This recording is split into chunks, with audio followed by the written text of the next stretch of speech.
राधा माधवा कुंज बिहारी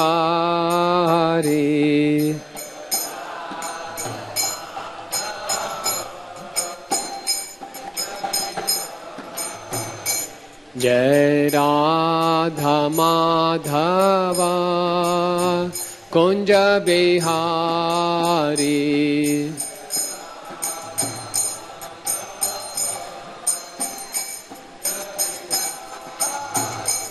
जय गोपी जन वल्लभा गिरिवरधारी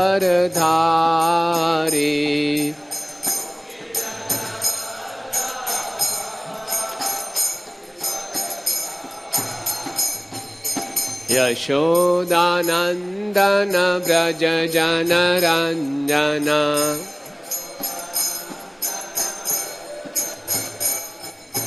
यशोदानंदन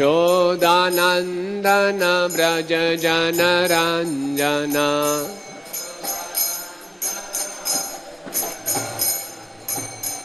यमुना तीरा वनचारी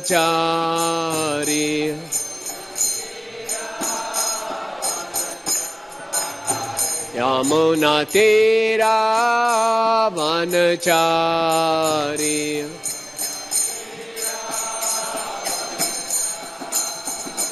जय राधा माधवा कुंज बिहारी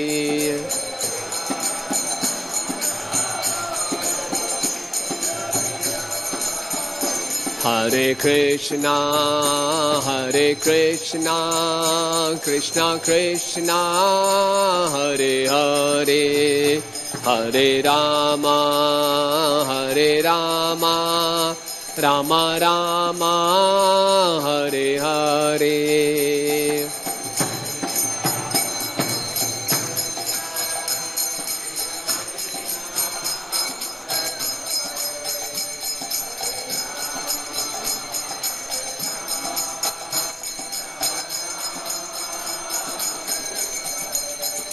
हरे कृष्णा कृष्णा कृष्णा हरे हरे हरे राम राम राम हरे हरे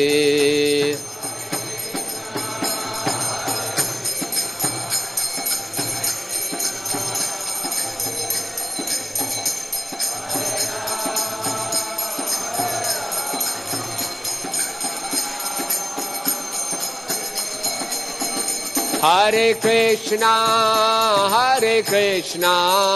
कृष्णा कृष्णा हरे हरे हरे राम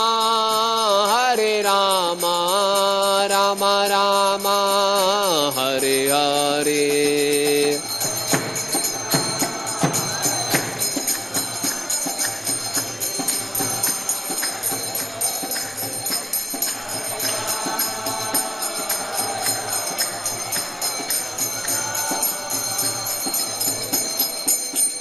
हरे कृष्णा कृष्णा कृष्णा हरे हरे हरे राम राम राम हरे हरे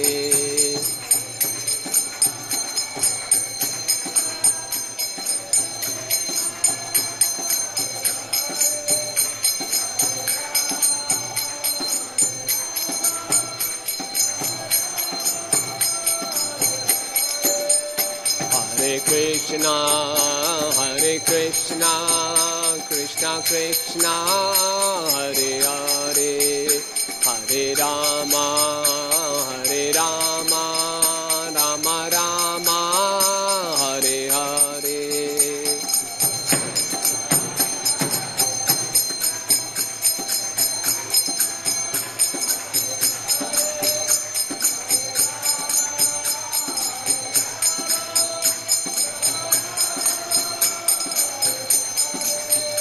जय प्रभुपदा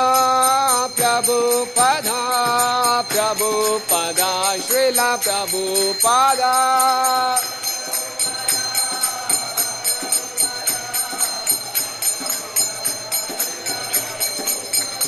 निताय गौर हरि बोल, हरि बोल, हरि बोल, हरि बोल।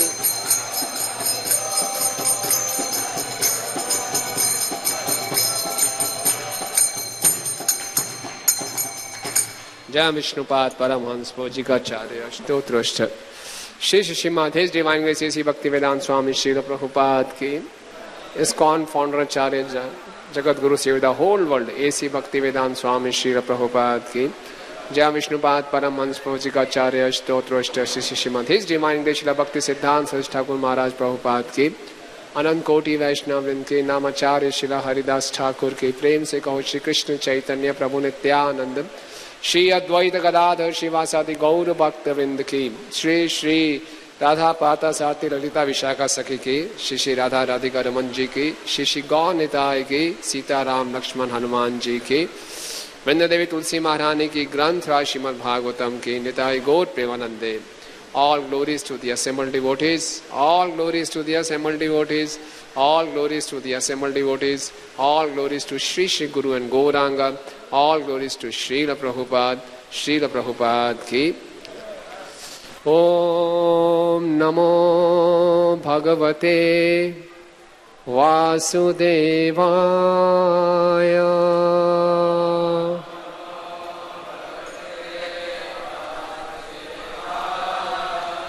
Om Namo Bhagavate Vasudevaya.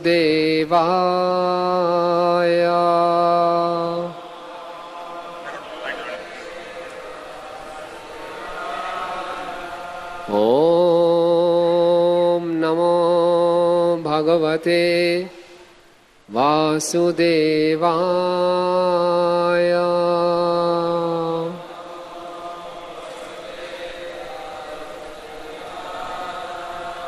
नारायणं नमस्कृत्यं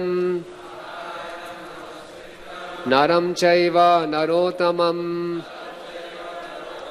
देवीं सरस्वतीं व्यासं ततो जयमुदीरयेत्। नष्टप्रायेषु अभद्रेषु नित्यं भागवत सेवया भगवती उत्तम श्लोके भक्तिर्भवती नैष्ठिकी। ग्रंथ श्रीमद् भागवतम चौथा स्कंद अध्याय संख्या 29। अध्याय का नाम है राजा तथा राजा प्राचीन बरे के मध्य वार्तालाप। श्लोक संख्या 76 और 77। यथा तृणजलुकेयम् नापयात पयाति च नात्यज्येन म्रियमाणोऽपि प्रागदेहाभिमति जना। यावदन्यं न विन्देत व्यवधानेन कर्मणा मन एव मनुष्येन्द्र भूतानां भवभावनम्। यथा तृणजलुकेयम् नापयात्यपयाति च नात्यज्येन म्रियमाणोऽपि प्रागदेहाभिमतिं जना। यावदन्यं न विन्देत व्यवधानेन कर्मणां मन एव मनुष्येन्द्र भूतानां भवभावनम्।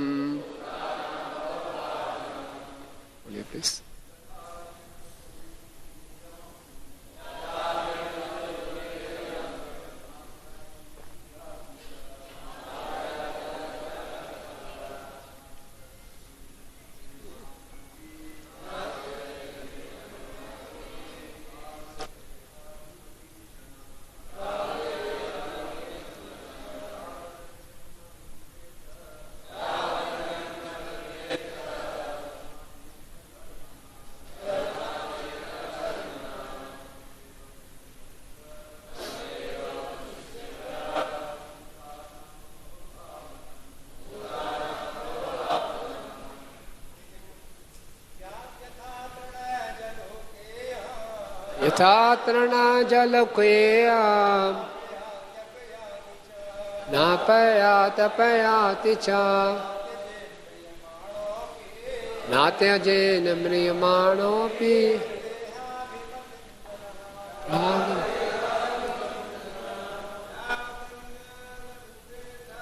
यावदन्यं न विन्देत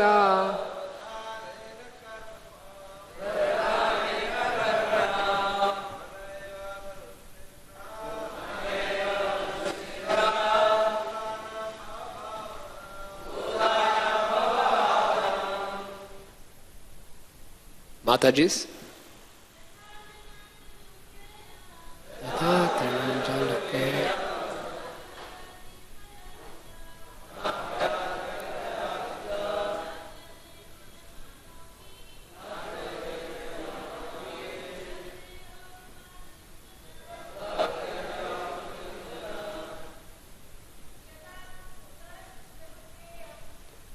यावदेयं न विन्देत पयाति च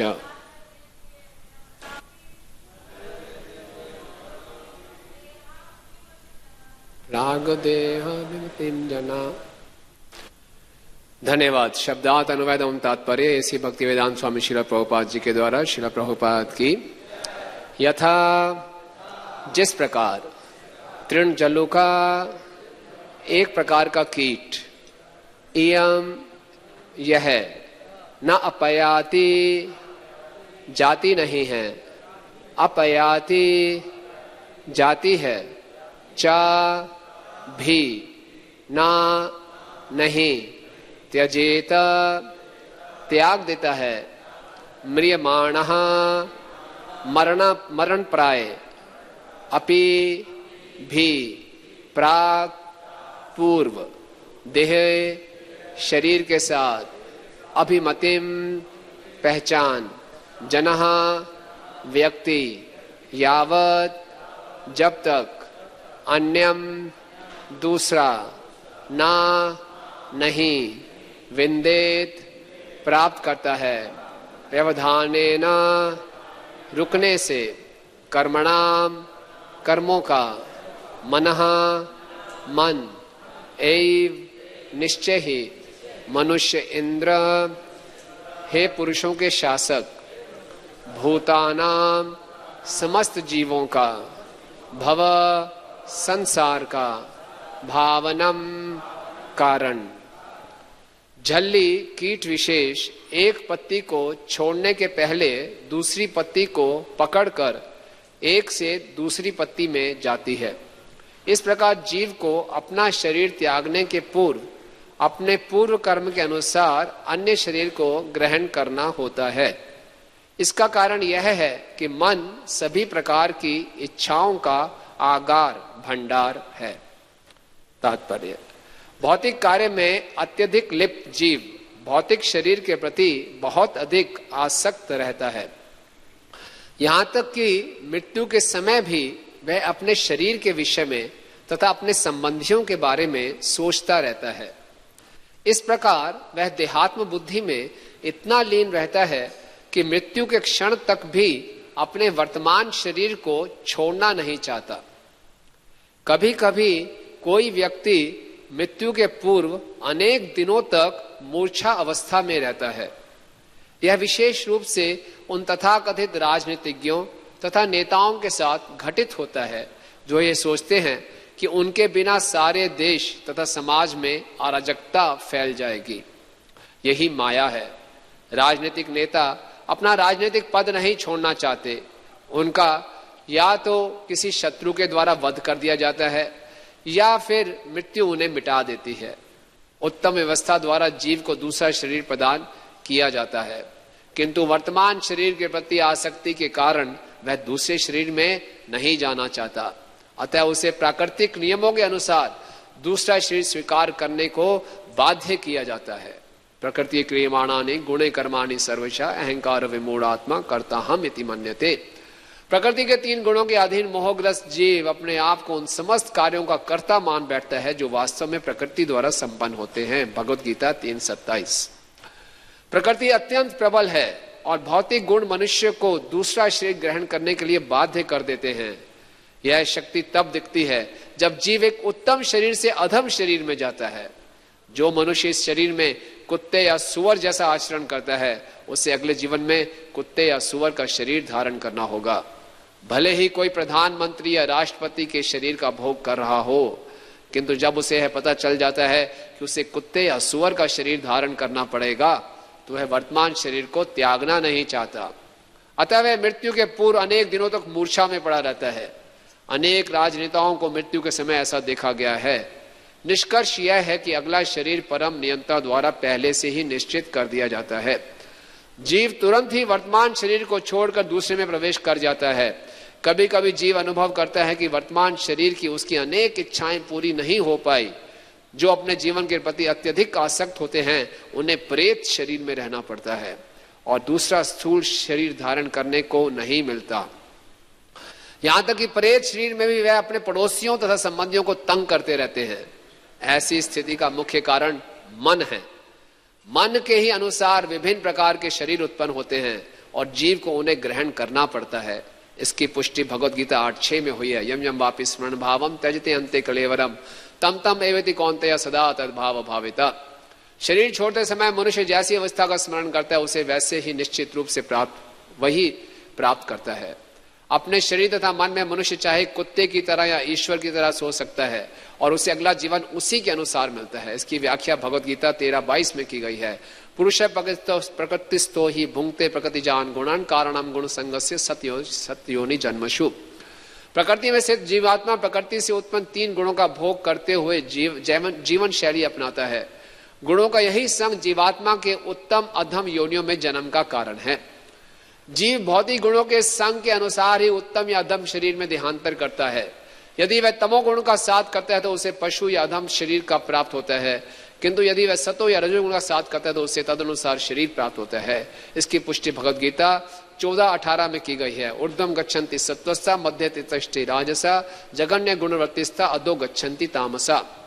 जो लोग सतोगुणी हैं वे क्रमशः उच्च लोगों को जाते हैं, जो रजोगुणी हैं वे पृथ्वी लोक पर रह जाते हैं, किंतु जो तमोगुणी हैं उनका नरक लोगों को अधोपतन होता है। संगति का मूल कारण मन है। यह महान कृष्ण भावनात्मक आंदोलन मानव समाज के लिए एक वरदान है, क्योंकि भक्ति के द्वारा यह सबों को कृष्ण के विषय में निरंतर चिंतन करने की शिक्षा देता है।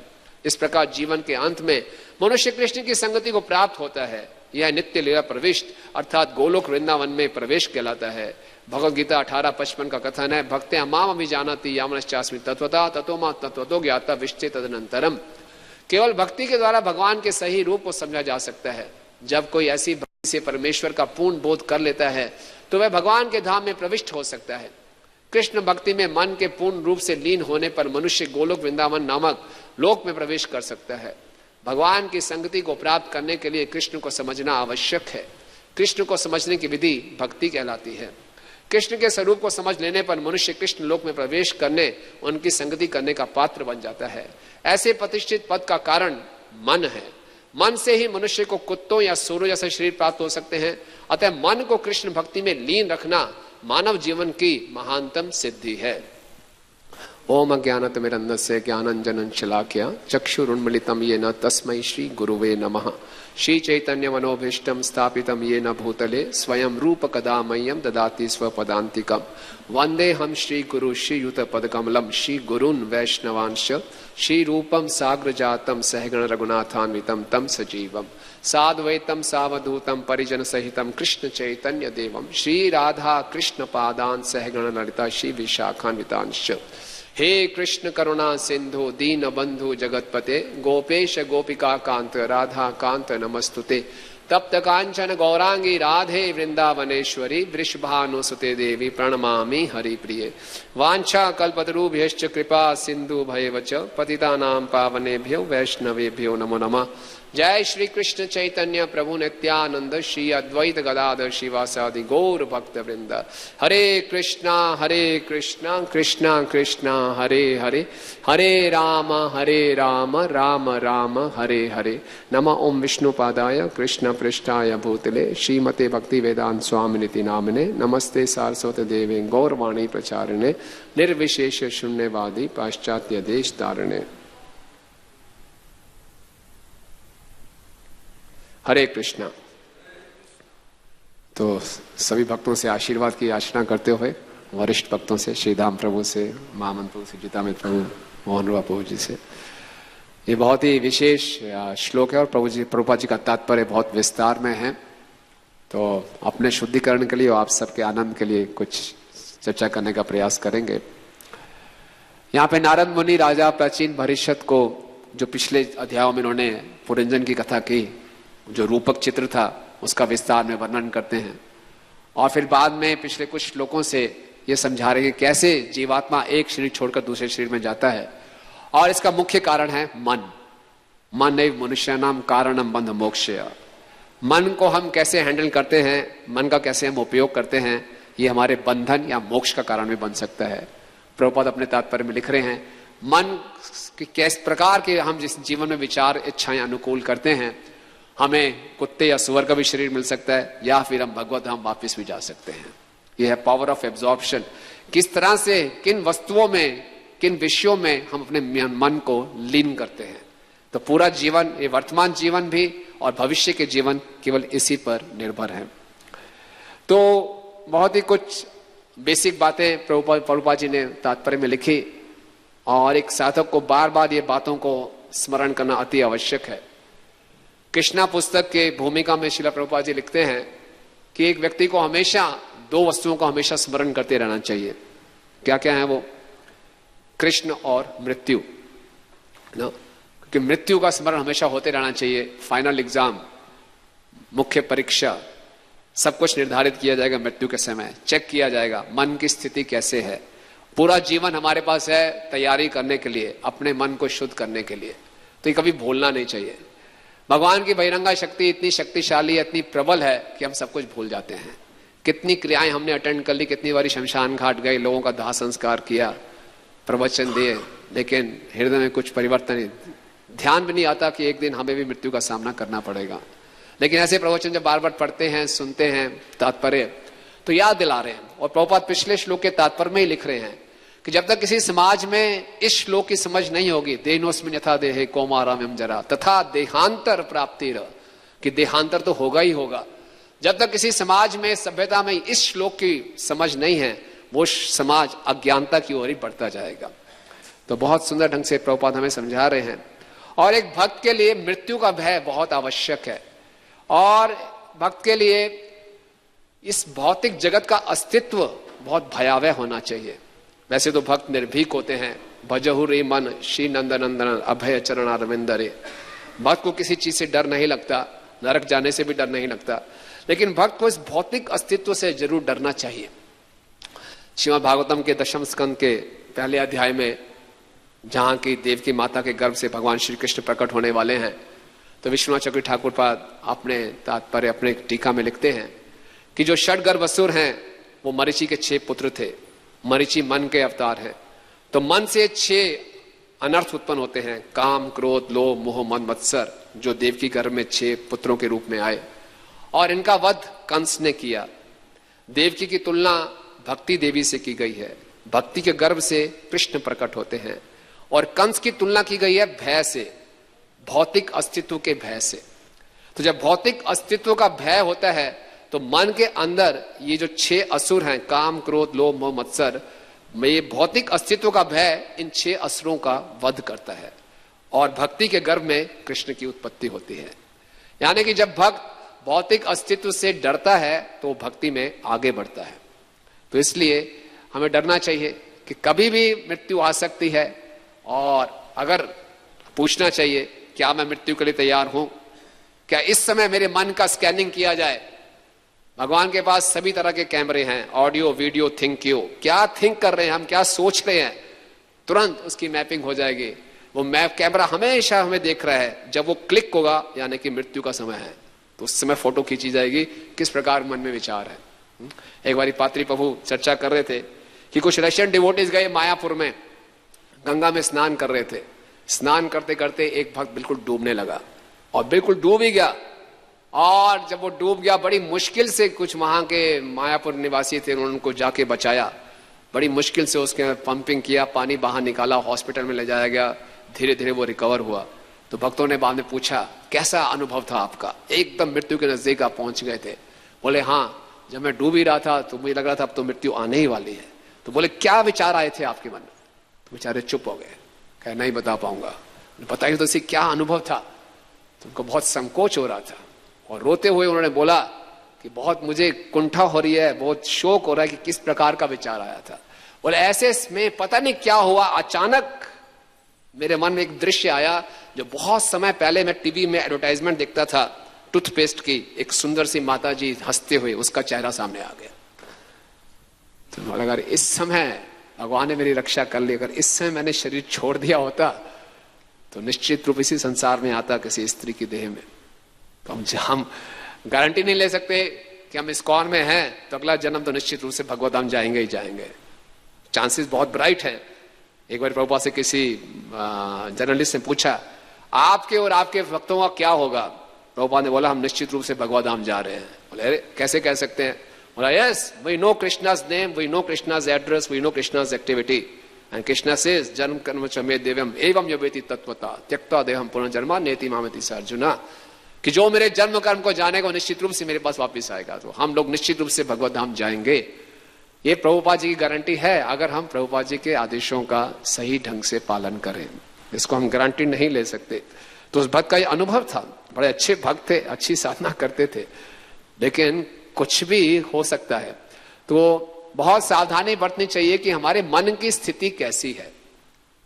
हमारा ज्यादा जीवन परिस्थितियों को संभालने में लगा जाता है कि परिस्थितियों को कैसे एडजस्ट किया जाए, और मनस्थिति कैसे चल रही है उस पर हमारा ध्यान नहीं जा पाता। लेकिन ये श्लोक हमें बता रहा है कि मनस्थिति पे ध्यान रखना बहुत आवश्यक है। और यहां प्रभुपाद बता रहे हैं तात्पर्य में कि जिस ढंग से हम अपने मन को किस दिशा में लीन करते हैं उससे हमारा अगला जीवन निर्धारित हो रहा है। जैसे कि भागवतम के 11वें स्कंद के 5वें अध्याय में जब नारद मुनि वसुदेव को शिक्षा दे रहे हैं तो वसुदेव को मालूम चला कि सभी यदुवंशी आपस में लड़ भिड़ कर अपना सर उन्होंने संहार कर लिया, तो बहुत चिंता में थे कि उनका क्या होगा। तो नारद मुनि ने उनको आश्वासन दिया कि शिशुपाल, शल्व, कंस जैसे लोग हमेशा भगवान का स्मरण करते रहते थे, भगवान के रूप का, भगवान के लीलाओं का, और हर की ईर्ष्यावश करते थे, लेकिन फिर भी उनको भगवान के धाम की प्राप्ति हुई। जय श्री श्री राधा पार्थ साथी ललिता विशाखा जी की जय, श्री श्री गौर निताय की जय। तो सीताराम लक्ष्मण हनुमान जी की जय।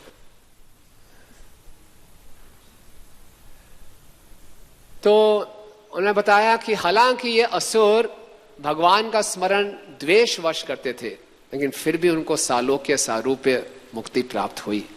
तो फिर भक्तों का क्या कहना जो कि अनुकूल भाव से कृष्ण का हमेशा स्मरण करते हैं।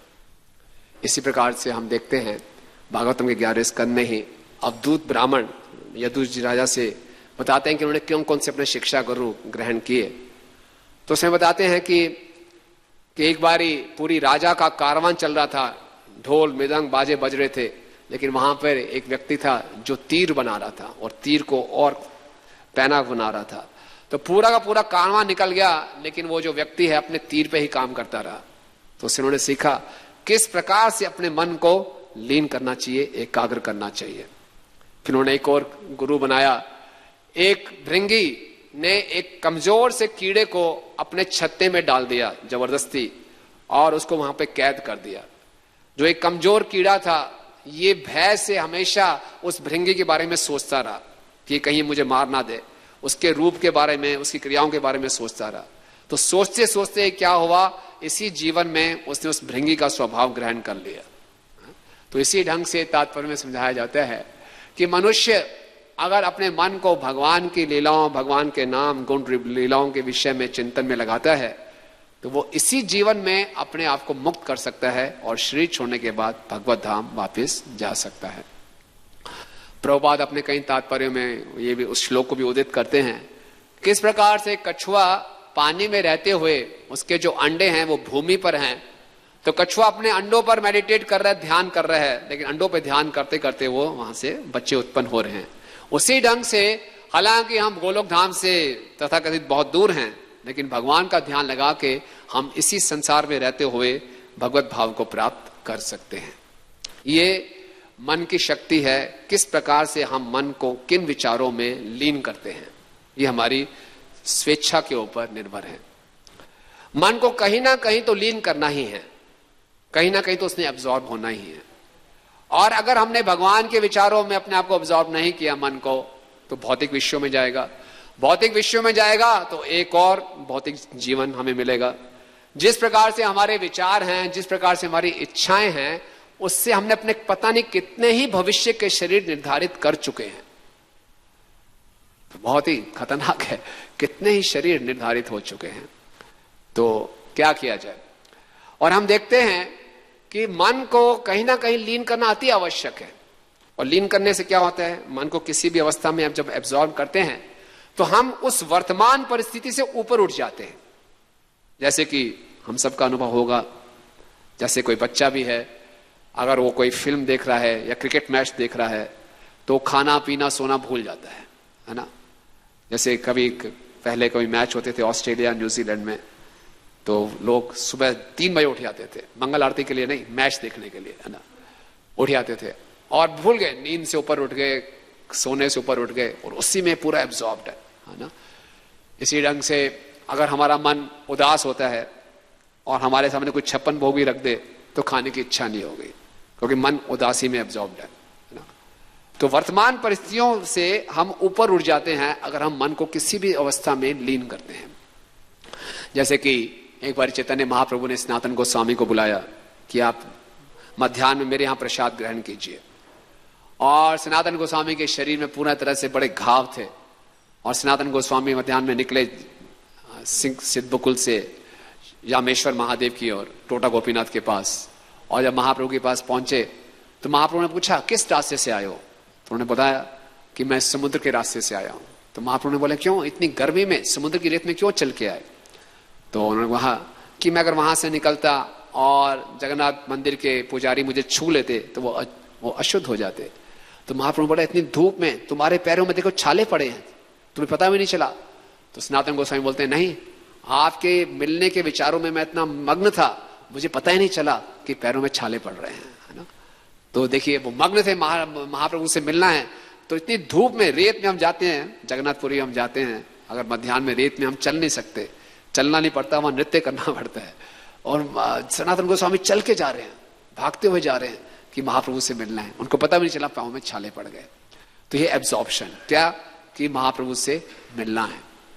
तो इस प्रकार से अगर हम मन को सही दिशा में एब्जॉर्ब करेंगे तो हम वर्तमान परिस्थितियों से ऊपर उठ सकते हैं।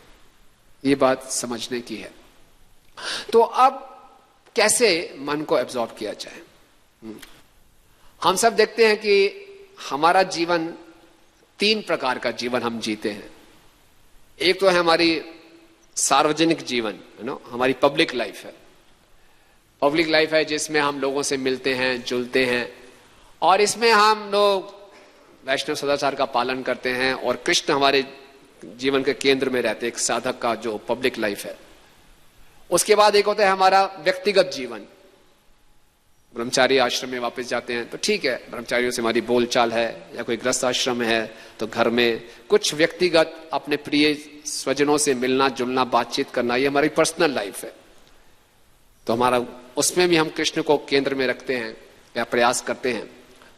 लेकिन एक और हमारा जीवन है जो बहुत ही व्यक्तिगत, हमारा जिसे कहते हैं प्राइवेट सीक्रेट लाइफ, क्या बोलेंगे हिंदी में, हमारा जो बहुत ही अपना व्यक्तिगत जीवन है, जब हम बिल्कुल अकेले होते हैं, जब कुछ करने को नहीं है और या फिर बहुत थके हुए हैं, कुछ रिलीफ चाहिए हमें, बिल्कुल हम अकेले हैं। तो किस प्रकार के विचार हमारे मन में चल रहे हैं, किस प्रकार के विचारों का ध्यान लगा के हमें कुछ खुशी का अनुभव होता है या कहां हम लीन हो जाते हैं अकेले जब होते हैं। तो भक्ति में हम प्रगति कर रहे हैं या नहीं कर रहे हैं, तो हमें यह देखना पड़ेगा कि हमारे इस व्यक्तिगत सीक्रेट जीवन में क्या कृष्ण केंद्र में है।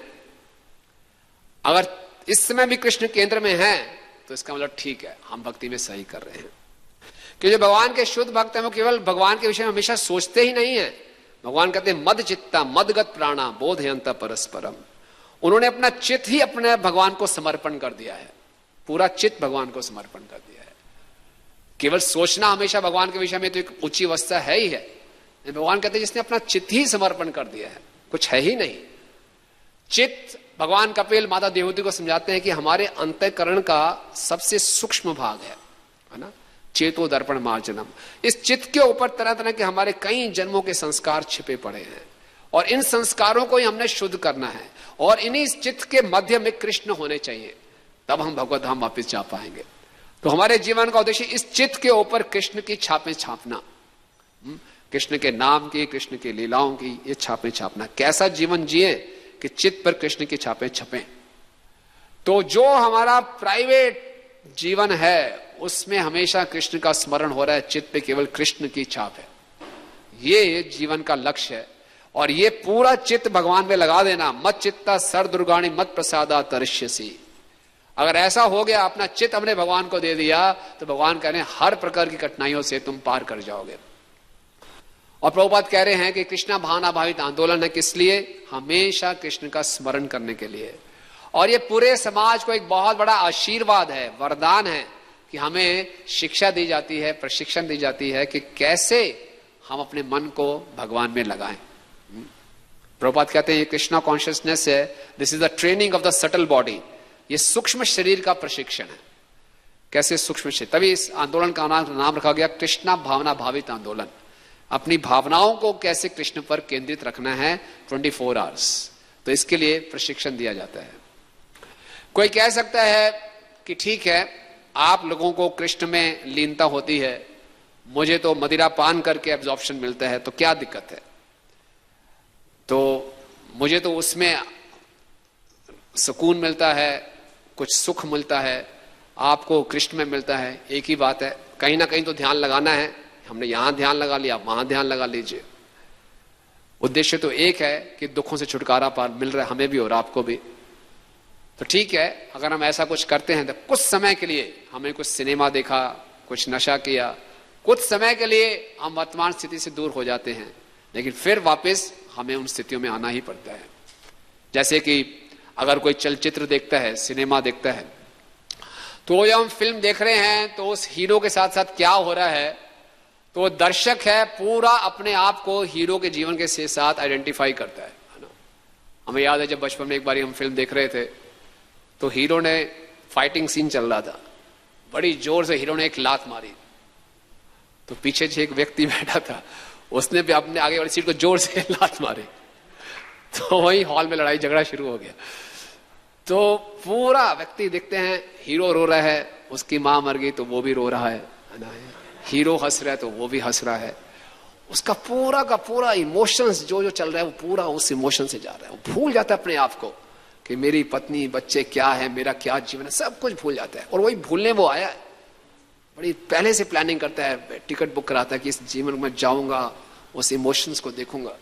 और जैसी ही फिल्म खत्म होती है, आप सबने देखा होगा, कभी आप पीवीआर से जाइए, जब वो शो छूट रहा होता है तो लोगों के एक्सप्रेशन कैसे होते हैं, बड़े भ्रमित होते हैं कि धोखा हो गया।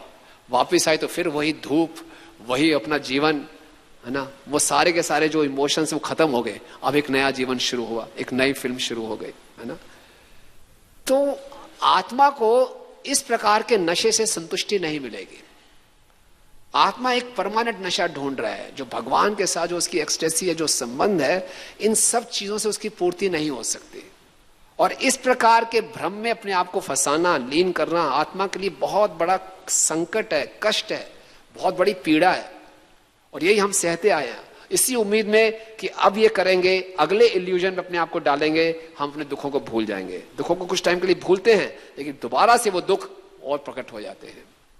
तो इसलिए प्रभुपाद तभी लिख रहे हैं कि कृष्ण में अपने आप को लीन करना, कृष्ण भक्ति में मन को लीन करना मानव जीवन की महानतम सिद्धि है, परफेक्शन ऑफ लाइफ है। कि हम अपने मन को कृष्ण के विचारों में किसी न किसी ढंग से लीन कर लें। और प्रभुपाद कहते हैं ये कृष्ण भावनावित आंदोलन हमें इतनी अच्छी सुविधाएं प्रदान कर रहा है कि भगवान के नाम, भगवान के रूप, भगवान के गुण, लीलाओं कि हम में बड़ी आसानी से लीन कर सकते हैं। कोई कहेगा नहीं हमारा तो कोई आकर्षण है नहीं, सही बात है। हम देखते हैं कि जितनी श्रद्धा से, जितने समर्पण से, जैसे मैं अपनी बात कर रहा हूं, एक क्रिकेट मैच में देखता था या कोई सिनेमा देखता था, उसके इंप्रेशंस अभी तक चित्त पर पड़े हुए हैं। अभी तक मुझे वो क्रिकेट स्कोर्स याद हैं, कहें तो बुला सुना सकते हैं अभी तक, और उसको रेलिश भी करते हैं, हाँ क्या था वो। और इतने समर्पण से हमने भगवान की कथा का श्रवण नहीं किया, इतने समर्पण से हमने भगवान के नाम का जप नहीं किया, इसलिए उस चित्त पे वो संस्कार नहीं छप रहे। तो कोई कह सकता है हमारा तो आकर्षण है नहीं कृष्ण के प्रति, लेकिन कृष्ण बहुत दयालु है। कृष्ण प्रकट होते हैं हमें शुद्ध करने के लिए। जिस प्रकार से एक लोहे के ऊपर जंग लग जाए तो वो चुंबक से आकर्षित नहीं होता, इसी प्रकार से हमारी चेतना क्योंकि दूषित हो गई है, इसलिए हमने इस चेतना को अगर शुद्ध करेंगे तो हम कृष्ण से आकर्षित होना स्वतः ही होगा। इसलिए भगवान कहते हैं अभ्यास योग युक्त न चेतसा ना अन्य गामिना, इस तरह का अभ्यास करो कि चेतना और कहीं ना जाए। परम पुरुषम दिव्यम याति,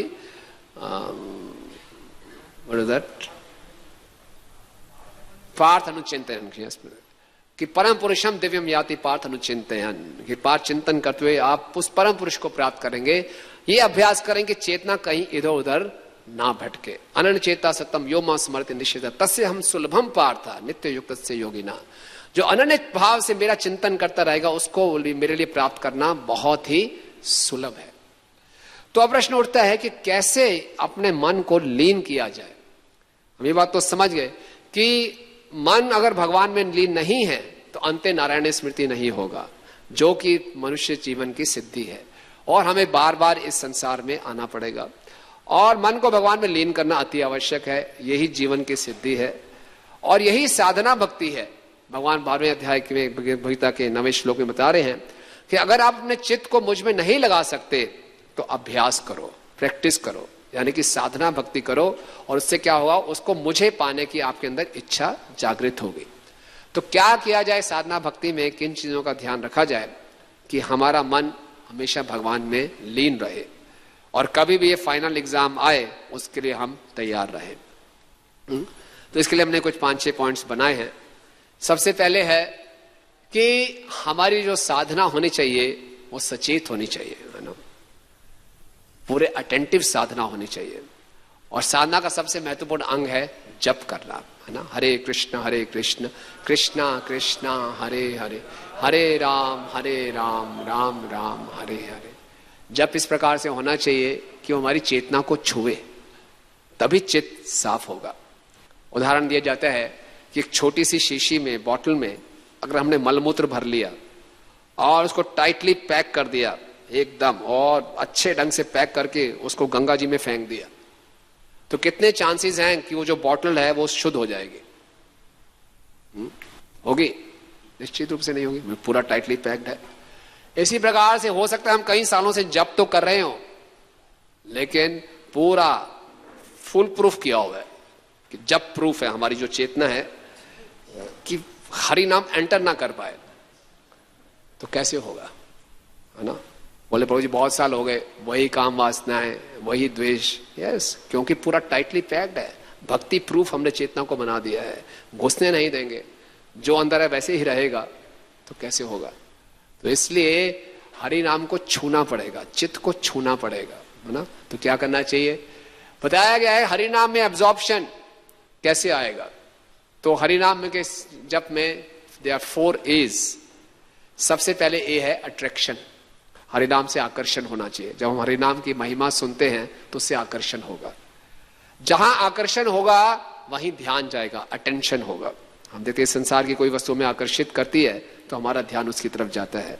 हरिनाम के प्रति आकर्षण होगा तो अटेंशन वहां जाएगा, अटेंशन होगा, अटेंशन से एब्जॉर्प्शन आएगा।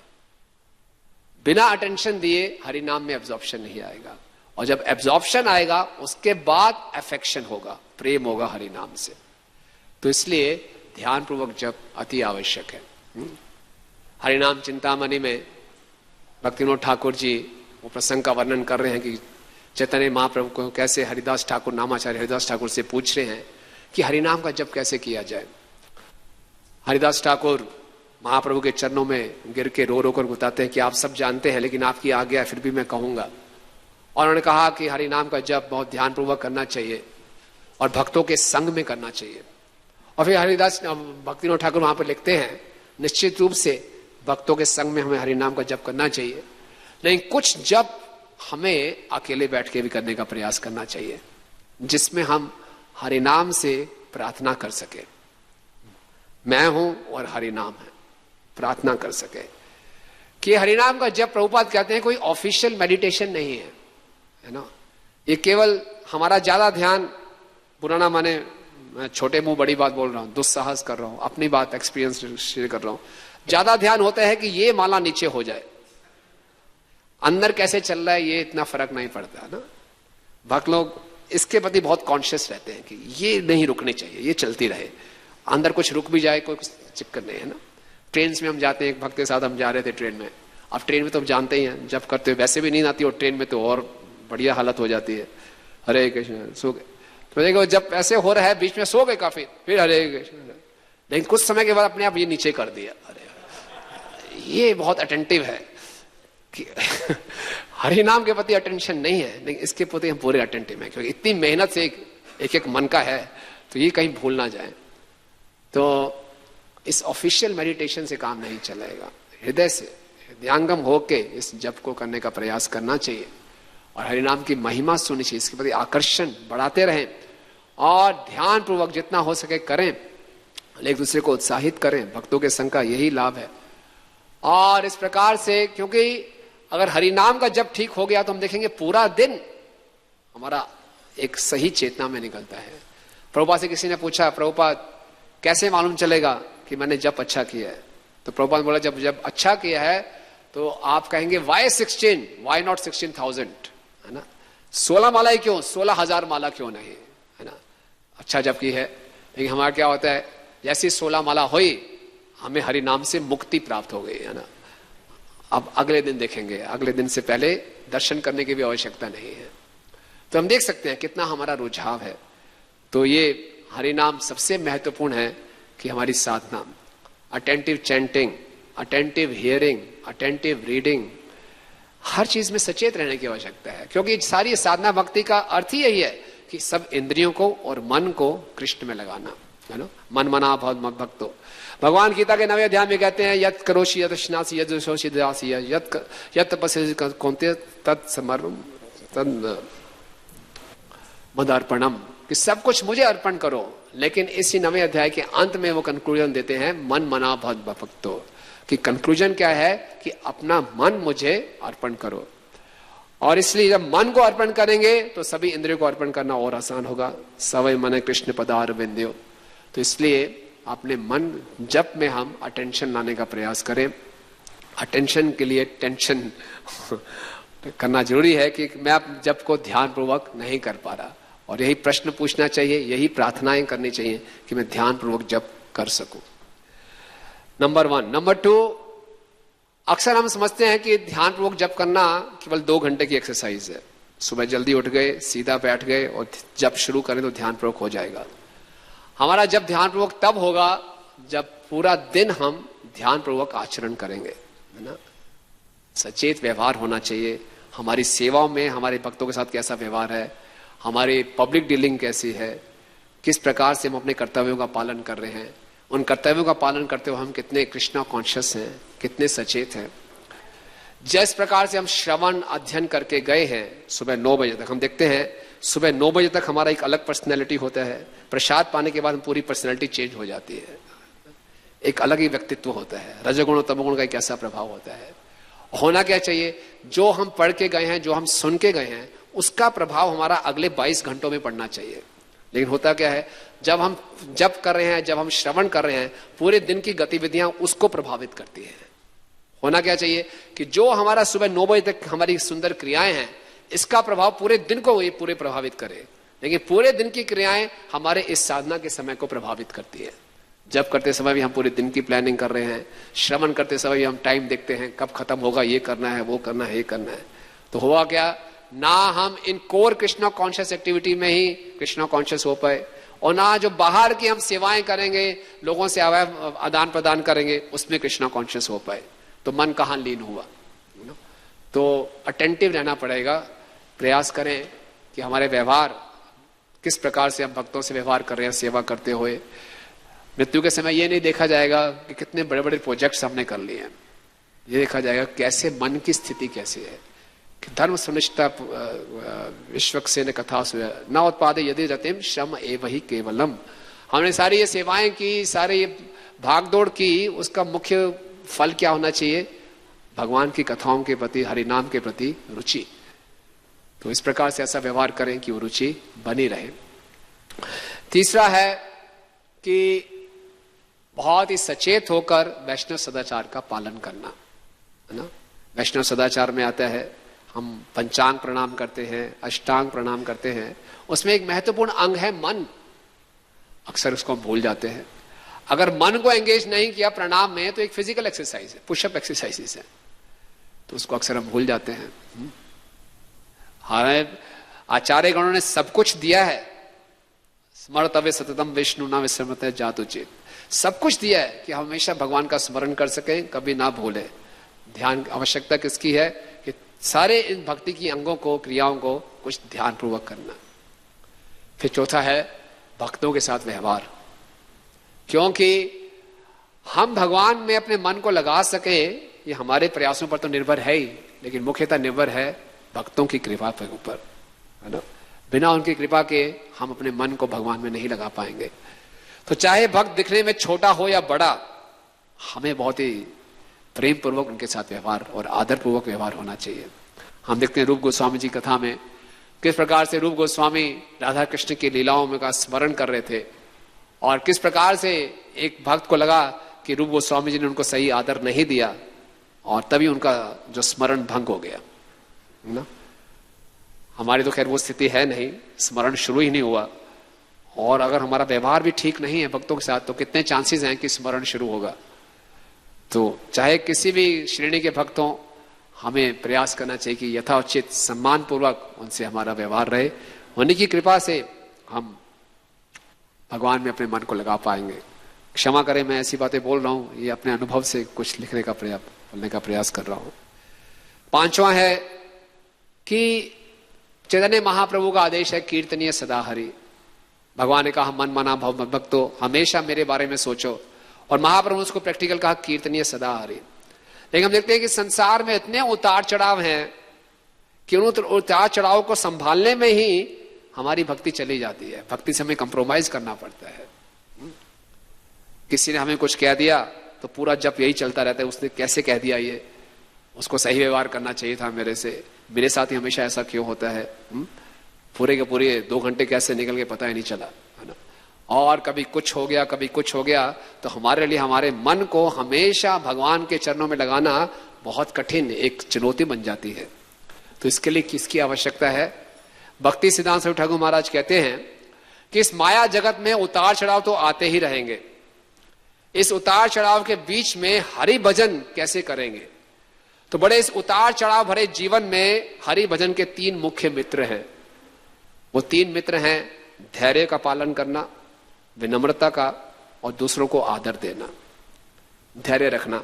ये जो उतार चढ़ाव चल रहे हैं कुछ ही समय की बात है, और मुख्यतः विनम्रता, क्योंकि विनम्रता में हमें लगता है हमारा अहंकार, मिथ्या अहंकार हमें अंदर से आवाज दे रहा है कि आपके साथ ही ऐसा क्यों, क्या लोग जानते नहीं आप कौन है, ऐसा दुर्व्यवहार क्यों हुआ। और वो हमें बार बार चीख चीख के कह रहा है, और फिर हमारा जप में, कथा श्रवण में ध्यान कैसे लगेगा। लेकिन अगर हम सच्चाई को स्वीकार कर ले, है ना, कि जो है वो वास्तव में भगवान की इच्छा है, उसको भगवान की इच्छा के रूप में स्वीकार करते हैं, तो हमारे लिए उस परिस्थिति को पार कर पाना बहुत आसान हो जाएगा। हम देखते हैं श्रीमद् भागवतम में परीक्षित महाराज जब मां के गर्भ में थे तो अश्वत्थामा ने ब्रह्मास्त्र छोड़ा, और भगवान ने चाहते थे कि परीक्षित उत्पन्न पैदा हो, तो भगवान ने ब्रह्मास्त्र से उनकी रक्षा की। लेकिन यही परीक्षित जब बाहर में आखेट में गए, और भगवान ने ऐसी लीला रची कि वो एक प्यास को नहीं सहन कर पाए, और उन्होंने शमीक ऋषि के गले में मरा हुआ सांप डाल दिया, और उनके एक छोटे से बच्चे ने उनको श्राप दे दिया, और 7 दिनों के अंदर उनको मृत्यु का सामना करना पड़ेगा। आप सोचिए, इतने बड़े महान राजा, कोई पूछे क्या हुआ आपके साथ, बोले एक बच्चे ने श्राप दे दिया। कितना अहंकार को ठेस पहुंचाता है। और जब वो खुद मां के घर में थे, बच्चे थे, तो भगवान ने आके उनकी रक्षा की थी। और अब वो इतने चक्रवर्ती सम्राट बन गए, तो एक बच्चे ने, ब्राह्मण के छोटे से बच्चे ने श्राप दे दिया। लेकिन क्या किया उन्होंने इसका विरोध नहीं किया, उन्होंने इसको स्वीकार किया। ये भगवान की इच्छा है। और क्योंकि इन्होंने इसको स्वीकार किया, 7 दिन बिना कुछ खाए पिए वो भगवत कथा के श्रवण में अपने आप को लीन कर पाए। अगर ऐसा हो जाए हमारे साथ, हमें कोई श्राप भी ना दे, डॉक्टर ही बता दे कि अंतिम स्थिति है आपकी, या कुछ होने वाला है आपको, तो हम कितने डर जाएंगे। तो भगवान, ये जो भी कुछ हो रहा है उसको एक भगवान की इच्छा के रूप में स्वीकार करना, ये विनम्रता का लक्षण है। और श्रीमद् भागवतम में हम देखते हैं कि हर भक्त ने उसके जीवन में क्या क्या नहीं घटा, लेकिन उन्होंने इसको भगवत इच्छा के रूप में स्वीकार किया और अपनी इच्छा को भगवत इच्छा के अनुसार ढाला। तो यही विनम्रता का लक्षण है। तभी वो हर परिस्थिति में भगवान का स्मरण कर पाए। तो ये विनम्रता को जब हम अनुशीलन करेंगे, तभी हम कीर्तनीय सदा हरि हो पाएंगे। नहीं तो क्या होगा, जैसे जीवन की परिस्थितियां थोड़ी प्रतिकूल होंगी, हमारे हाथ से सबसे पहले जो हम कंप्रोमाइज करते हैं अपने भजन की क्वालिटी से, है ना, कि पहले ये सब ठीक हो जाए तब मैं भजन ध्यान पूर्वक करूं। लेकिन क्या है, वो हमारा एक टेस्ट है। तो ये था 5वां। उसके बाद हम देख सकते हैं कि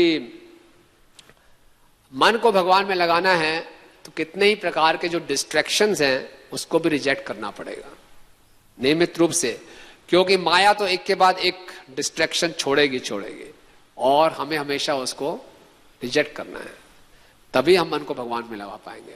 हरिदास ठाकुर के पास माया देवी साक्षात आई, हरिदास ने कहा नहीं, रुकिए अभी, है ना।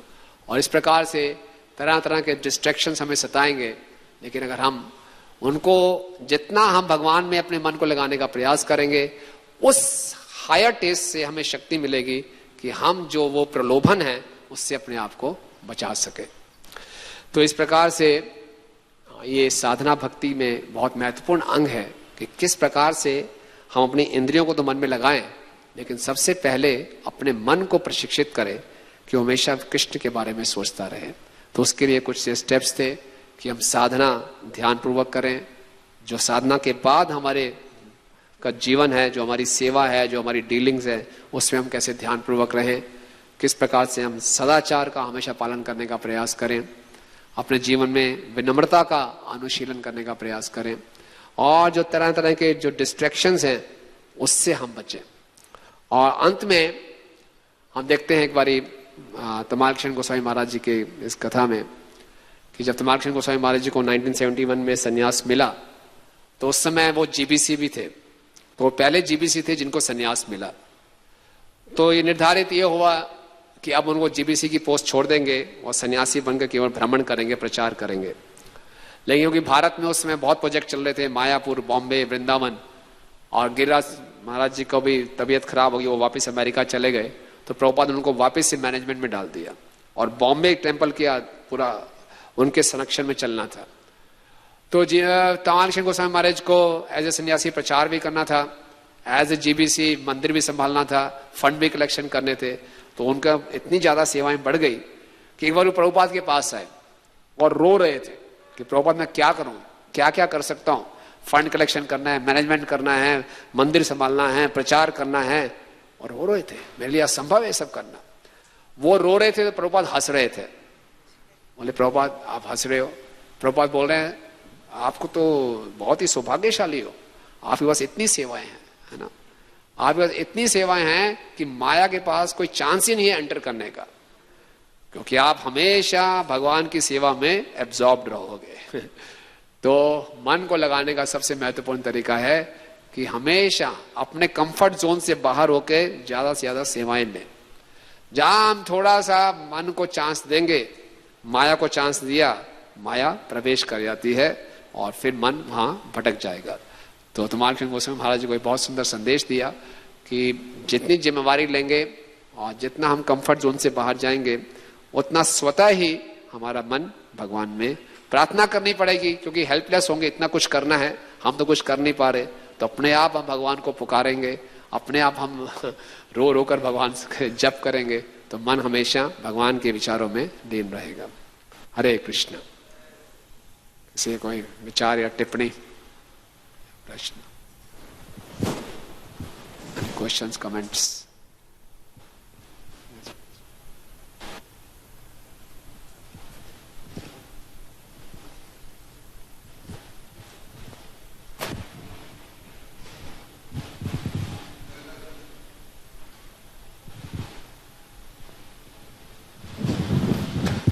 हरे Krishna Prabhu ji, thank you Prabhu ji for the class.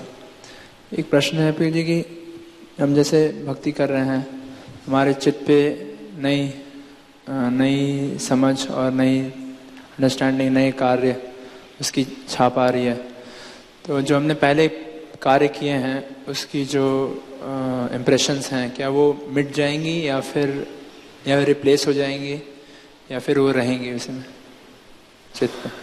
निश्चित रूप से अगर हम ध्यान पूर्वक जप करेंगे, हरिनाम इतनी शक्ति है और सारे पुराने संस्कारों को जला के राख कर देगा, जला के राख कर देगा। अगर हम ध्यान पूर्वक जप करते हैं तो हरिनाम में इतनी शक्ति है, चेतो दर्पण मार्जनम, पूरा शीशा साफ हो जाएगा, वो नहीं बचेगा। ठीक है, ठीक है।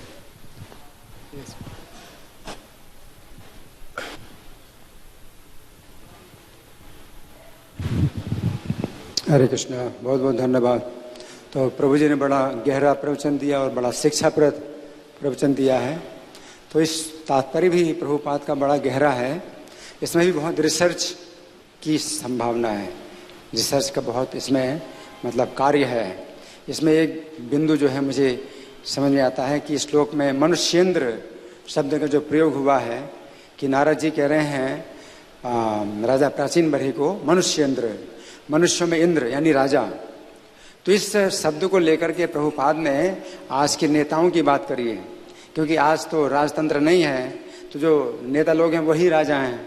तो प्रभुपाद ने जो है इस शब्द को लेकर के नेताओं की बात की है। और नेताओं की स्थिति क्या है, क्योंकि कृष्ण भावना भावित नहीं है, तो वो जो है अपने को ही कर्ता समझते हैं कि हम अगर शरीर छोड़ देंगे तो समाज का और देश का जो है क्या हाल होगा, तो मैं ही करने वाला हूँ, मैं ही संभालने वाला हूँ, इस प्रकार से। फिर प्रभुपाद ने एक बिंदु ये बड़ा गहरा लिया है जिस पर काफ़ी विचार करने की आवश्यकता है कि प्रभुपाद बताते हैं कि जो नेता लोग हैं अगर वो कुत्ते की तरह या सुअर की तरह कार्य करते हैं तो उनको जो है कुत्ते का या सुअर का शरीर मिलना होता है, क्योंकि उनके कर्म ही उनको चिंतन कराते हैं। तो ऐसा नहीं है कि कोई व्यक्ति कुत्ते का चिंतन करेगा मृत्यु के समय, बल्कि उसको बलपूर्वक, क्योंकि उसने कर्म किए ऐसे, तो उसको कुत्ते का चिंतन होता है और वो समझ लेता है कि उसे कुत्ते का शरीर मिलने वाला है और वो कुत्ते का शरीर नहीं पाना चाहता, अपना शरीर नहीं छोड़ना चाहता। तो प्रभुपाद बड़ी गहरी बातें बता रहे हैं, जिसमें जितनी आप गहराई में जाएंगे उतनी गहराई मिलेगी इन सब चीज़ों में। तो प्रभुपाद बड़ा जो है इसमें व्यवहारिक जो है मतलब बातें बताते हैं। बहुत गहरा विषय है ये। हम तो ऐसे सोचते हैं कि भाई अंतकाल में आप जो चिंतन करेंगे वैसा ही शरीर मिलेगा, जैसा भाव, जिस भाव का चिंतन करेंगे। लेकिन वो सदा तक भाव भाविता ये भी बताया कि इस जीवन काल में आपने जैसे कर्म किए हैं तो वो भाव जो है आपका उस समय विकसित हो जाएगा, आप नहीं समझ सकते, आप नहीं जानते हैं।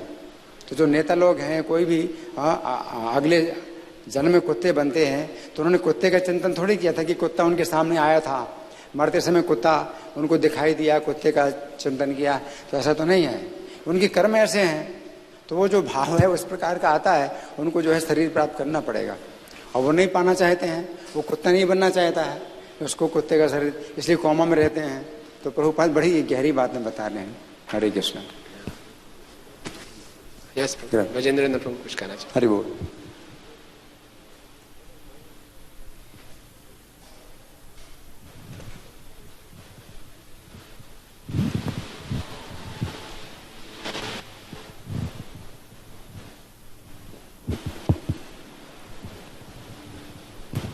धन्यवाद प्रभु जी। एक बार महानिधि स्वामी महाराज जब भारत की नागरिकता ले रहे थे, तो उनके साथ हम पार्लियामेंट गए थे। तो वहाँ पे पार्लियामेंट बाउंड्री के बाहर कुछ कुत्तों का झुंड चल रहा था। तो महान जी महाराज बोलते हैं ये सब पिछले जन्म में एमपी थे, मिनिस्टर थे, मरने के बाद भी ये जो है मान यहीं दौड़ रहे हैं। ये महाराज ने खुद बोला था। ये सही बात है कि निश्चित रूप से जिसमें जिसका लगाव होता है वो बनता है, लेकिन बड़ी गहराई इस बात की है, इस समय साधना और सेवा में हमें महत्व साधना को देना चाहिए। ये सच है, साधना हमारी जितनी मजबूत होगी सेवा भी मजबूत होगी, लेकिन यहाँ पे द्वंद्व चलता है हमारे ही इस्कॉन में, क्योंकि हमें भी करीब 35-40 साल हो गए इस्कॉन में। हम देख रहे हैं कि कुछ लोग ऐसे हैं, अभी भी आप देख सकते हैं यहाँ क्लास चल रही है, हमारे कितने लीडर्स जो प्रीचर्स हैं वो किसी भी प्रोग्राम में आते नहीं हैं, यहाँ भी बैठे नहीं। सच्चाई में बता रहा हूँ, साधना और सेवा, वहाँ वो सेवा को महत्व देते हैं, साधना को महत्व नहीं दिया जाता है। ये वास्तव में सिद्धांत के खिलाफ है। हमारा वैश्विक सिद्धांत है, भगवान कहते हैं गतिर भक्ता प्रभु साक्षी, मैं जीवन का लक्ष्य मैं हूं। अगर हमारा लक्ष्य ही कृष्ण नहीं है तो हम क्या करेंगे? इस साधना से पता चलती है। हमारे गीता में प्रभु हैं कैसे भक्त हैं, ऐसे भक्त हैं जो कि 4 आश्रम में हैं, लेकिन वो साधना में बिल्कुल मजबूत रहते हैं। तो हमारी क्या जिम्मेदारी as a president, vice president, हमारी क्या जिम्मेदारी है? हम साधना को महत्व दें या सेवा को महत्व दें? लेकिन देखा जाता है कि जो सेवा है, जो ज्यादा डोनेशन ला रहे हैं, जो एक कर रहे हैं वो कर रहे हैं, इसके साथ समझौता किया जाता है। तो क्या भगवान हमें माफ करेंगे? हमारे जो वैष्णव आचार्य हैं वो हमें माफ करेंगे? बताइए। क्योंकि इस संस्था प्रभुपाद जी ने साधना के ब्राह्मण बनाने के लिए बनाया है। बड़ा दुख होता है इस बात को। इतना बढ़िया सिद्धांत हम व्यासासन में बैठ के समझाते हैं, समझते हैं, लेकिन बिल्कुल उल्टा हो रहा है। तो किसकी जिम्मेदारी है? कौन समझाएगा इस चीज को? कैसे सुधार आएगा? ये बड़ा प्रैक्टिकल बड़ा प्रॉब्लम आ जाती है। आप देखिए प्रैक्टिकल हम सामने देख रहे हैं, है ना? अब महत्व उसी को दिया जाता है जो सेवा में ज्यादा आगे है, जो साधना है। साधना जो कर रहा है उसको कुछ तो करना चाहिए। ठीक बात है फौजी। और प्रैक्टिकल प्रॉब्लम, क्योंकि हम एक अधिकारी हैं, अधिकारी की नजर से भी देखते हैं। प्रभु जी अपने उदाहरण जी हमेशा, इसलिए साधना बहुत महत्वपूर्ण है। अगर आपकी साधना मजबूत है तब सेवा को, नहीं तो ऐसे आप सेवा करते रह जाएंगे और आदमी फिल्टर हो जाएंगे। धन्यवाद। क्योंकि प्रभु जी ये जो प्रश्न चल रहा है इसमें बड़ा सुंदर दिया है आत्मा के बारे में और सूक्ष्म शरीर के बारे में। माने तमोगुण, रजोगुण और सतोगुण, अगर इन तीनों गुणों से जब तक आप बाहर नहीं निकलेंगे आप भगवत धाम नहीं जा सकते। ये क्लियर है शास्त्र में। सतोगुण में आप ज्यादा से ज्यादा देवलोक को जा सकते हैं, राइट? इतना। लेकिन जब हम रजोगुण और सतोगुण में झूलते रहेंगे तो कैसे हम कल्पना करेंगे? तो इसलिए साधना बहुत ही जरूरी है। मुझे बड़ा हमें ये महसूस होता है कि हमारे बीच में जीता मित्र प्रभु जैसे भक्त हैं जिन्होंने कि हर हालत में सुबह माने मंगल आरती से लेकर 9 बजे तक रहना। ऐसा आदर्श मैंने आज तक नहीं देखा। ये बहुत जरूरी है। तो साधना निश्चित बहुत जरूरी है। हम भी गृहस्थ हैं, है ना? हमारे महामंत्र बैठे हैं, है ना? तो हम लोग को ट्रेनिंग नहीं दी गई थी कुछ भी हो, लेकिन सुबह 4:30 बजे से लेकर के 9 बजे तक प्रोग्राम में आना चाहिए। ये बहुत जरूरी है। इसलिए हम चाहते हैं कि जो हमारे प्रेसिडेंट हैं, जो हमारे अधिकारीगण हैं, उनको एक करना चाहिए। नहीं तो ऐसे सब लगे रहेंगे इधर उधर में। अगर साधना मजबूत नहीं है तो कहाँ जाएंगे वो? उनके जीवन का लक्ष्य क्या है? फिर हमारी रिस्पॉन्सिबिलिटी है। नहीं तो प्रभुपाद जी माफ नहीं करेंगे। प्रभुपाद जी क्लियर कर दिया, नो मंगल आरती, नो प्रसादम। लेकिन प्रसाद में सब पहुंच जाते हैं। तो ये बहुत बहुत आज का जो तात्पर्य वास्तव में बहुत ही समझने के लिए है, अपने जीवन में उतारने के लिए, सोचने मनन करने के लिए भक्तों को। हरे कृष्ण। धन्यवाद। हरे कृष्ण। ग्रंथराज श्रीमद् भागवतम की, जगत गुरु श्रील प्रभुपाद की, निताय अनंत कोटि वैष्णवन की, निताय गौर प्रेमानंद।